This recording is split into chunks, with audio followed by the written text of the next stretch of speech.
Welcome to Samba Samba. Enjoy the video. You begin by making the meter safe to touch.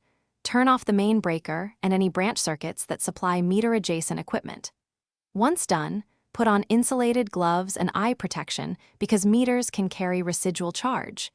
Make sure to keep a 3-foot clear work zone.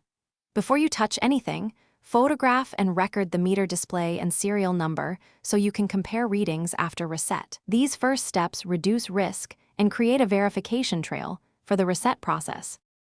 You now access the meter guts carefully.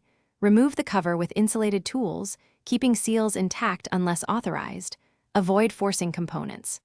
Next, locate the reset switch, breaker-style latch, or tamper flag as specified by the meter label and follow the manufacturer sequence, often press reset hold or flip release flip.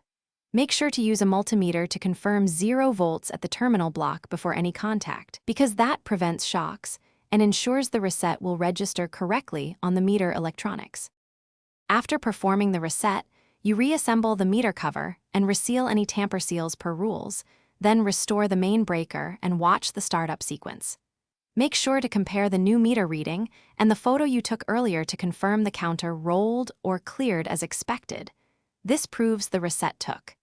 If the display shows error codes or the reading doesn't change, power down again and call your utility with the error code and photos. This troubleshooting step helps technicians diagnose without unnecessary site visits. Thanks for watching. Consider subscribing if we helped you.